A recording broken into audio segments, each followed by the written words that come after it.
MARM government vocational higher secondary school old students association വിദ്യാഭ്യാസ award വിതരണം നടത്തി. സ്കൂളിലെ പൂർവ്വ വിദ്യാർത്ഥി കൂട്ടായ്മയായ വോസ ചാരിറ്റബിൾ സൊസൈറ്റി വർഷം തോറും നടത്തിവരാറുള്ള വിദ്യാഭ്യാസ അവാർഡ് വിതരണവും അനുമോദന സദസ്സും KK വത്സരാജ് MLA ഉദ്ഘാടനം ചെയ്തു. സാമൂഹികമായി ഇടപെടൽ നടത്തുന്ന ഒരു പ്രസ്ഥാനം എന്ന രീതിയിൽ എല്ലാ അർത്ഥത്തിലും വോസ ചാരിറ്റബിൾ സൊസൈറ്റിയെ നമ്മുടെ സമൂഹം അഭിനന്ദിക്കേണ്ടതായിട്ടുണ്ട്.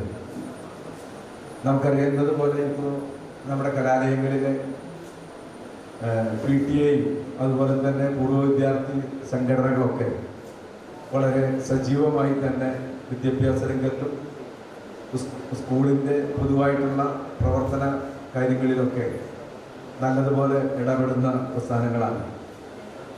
ഇവിടെ അബ്ദുൾ റഹ്മാൻ മാസ്റ്റർ പറയായിരുന്നു, ഈ സർക്കാർ സ്കൂളിന് സർക്കാരിൻ്റെതായ ഒരു നയാ പൈസ പോലും ചെലവഴിക്കാതെ പൂർണ്ണമായി ഇതിൻ്റെ ഭൂമി ഇവിടെ നിന്നുള്ള ജനങ്ങൾ ദാനം ചെയ്തതാണ് എന്ന് പറഞ്ഞു. ദാനം ചെയ്യാൻ പാടില്ലാത്തത് കൊണ്ട് ₹1 ഗവർണറുടെ കീഴിൽ അടച്ച് ഗവർണർ രജിസ്റ്റർ ചെയ്യുന്ന സമ്പ്രദായമാണ് ചെയ്യുന്നത്. അതൊരു വലിയ ഒരു നാടിൻ്റെ വലിയ പ്രതിബദ്ധതയാണ്. വിദ്യാഭ്യാസ രംഗത്ത് ഏറ്റവും ശ്രദ്ധേയമായ ഊന്നൽ നൽകേണ്ടതുണ്ട് സമൂഹം എന്ന് കണ്ടുകൊണ്ടാണ് അത്തരത്തിൽ മുന്നോട്ട് വരാൻ ഇവിടുത്തെ ജനങ്ങൾ തയ്യാറായത് എന്നത് നമുക്ക് വളരെ അഭിമാനം നൽകുന്ന കാര്യമാണ്. കേരളം ഉണ്ടാകുന്നതിന് മുമ്പ് തന്നെ കേരളത്തിൻ്റെ ഭാഗമായിരുന്ന മലബാർ വേണമെന്നുണ്ടെങ്കിൽ ആദ്യത്തെ ഒരു ജനാധിപത്യ ഭരണ സംവിധാനം ഏറ്റവും മാതൃകാപരമായി നിലവിൽ വന്ന ഒരു ഭരണ സംവിധാനമായിരുന്നു പഴയ Malabar district board. Malabar district ബോർഡിൻ്റെ കാലത്താണ് ആദ്യമായി വോസ working committee president Preman supreme അധ്യക്ഷത വഹിച്ചു.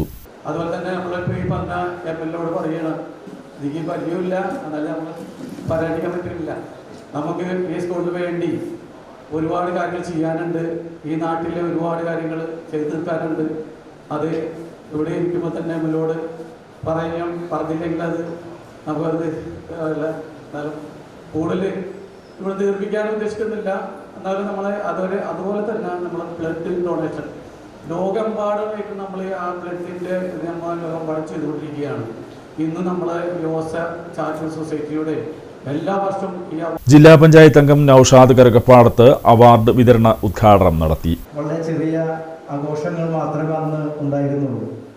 ഇന്ന് എത്രയോ സ്ഥലങ്ങളിൽ നാം പഠിച്ച സ്കൂൾ തന്നെ നമ്മളെ ആദരിക്കുന്നു, പൂർവ്വ വിദ്യാർത്ഥികൾ ആദരിക്കുന്നു, നാട്ടിലെ പ്രധാനപ്പെട്ട വായനശാലകൾ, ക്ലബ്ബുകൾ, പിന്നെ ജനപ്രതിനിധികൾ നമ്മുടെ വീടുകളിൽ വന്ന് ഇത്തരത്തിലുള്ള അവാർഡുകൾ തരുന്നു.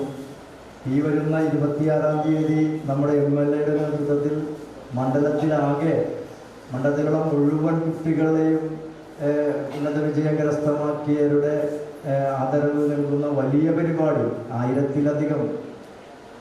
ഇസാബിൻ അബ്ദുൽ കരീം പ്രഭാഷണം നടത്തി.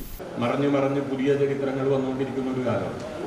സ്കൂളിൻ്റെ സ്ഥാപനം ആദ്യമായി ഭൂമി വിട്ടു നൽകിയത് പുത്തൻകാട്ടിൽ കുടുംബക്കാരാണ്. ഈ പ്രദേശത്ത് സജീവമായ പുത്തൻകാട്ടിൽ കുടുംബക്കാരാണ് LP സ്കൂൾ സ്ഥാപിക്കുന്നത്. പിന്നീട് UP സ്കൂളാകുമ്പോഴേക്കും കൊമ്പനെഴുത്ത് കുടുംബക്കാരും കണ്ണെഴുത്ത് കുടുംബക്കാരും ഭൂമി നൽകുന്നു. പിന്നീട് ഹൈസ്കൂളാക്കുമ്പോഴാണ് സാഹിബിൻ്റെ പള്ളി മഹല്ല് കമ്മിറ്റി ഭൂമി വിട്ടു നൽകുന്നത്. MLA പറഞ്ഞതുപോലെ നാട്ടുകാർ എന്നുള്ള നിലയ്ക്ക് ഔപചാരികമായി എല്ലാവരെയും ഉൾക്കൊള്ളുന്ന ഈ സ്ഥാപനങ്ങളൊക്കെ ഉൾക്കൊള്ളുന്നത് എന്നുള്ള നിലയ്ക്ക് ശരിയാണെങ്കിലും ഈ സ്ഥാപനങ്ങളും ഈ കുടുംബങ്ങളും ഈ സ്കൂളിൻ്റെ സർവ്വതോന്മുഖമായ പ്രവർത്തനത്തിന് ഇവിടെ സ്ഥാപിതമാകുന്നതിന് വിശാലമാകുന്നതിന് ശ്രമിച്ചിട്ടുണ്ട്. അപ്പോൾ ചിലപ്പോഴൊക്കെ നമ്മൾ പറഞ്ഞിങ്ങനെ ചിലത് മറഞ്ഞു പോവുകയും. വോസ വർക്കിംഗ് കമ്മിറ്റി രക്ഷാധികാരി PK അബ്ദുൾ റഹ്മാൻ മാസ്റ്റർ ഉപഹാര സമർപ്പണം നടത്തി. Central committee president Shaji Parakkot fund കൈമാറ്റം നടത്തി. Ward member Sheelu teacher, +2 principal AG Sunil, VHSE principal Soumya, HM PA Seenath, PTA president PA Noushad, PRO Habeeb Vadakke Veettil, Rakesh Hamza, Najeeb Alangadan, Nawaz പുനിലത്ത്, Lalu, CK Syed Muhammad, Abubakar പനപ്പറമ്പിൽ, Karthikeyan, Manaf പനപ്പറമ്പിൽ, Ashraf വൈപ്പിപ്പാടത്ത്, Beeran കുറുക്കൻകാട്ടിൽ, MS Saleem, ES Ashraf, Zainul Abideen എന്നിവർ സംസാരിച്ചു.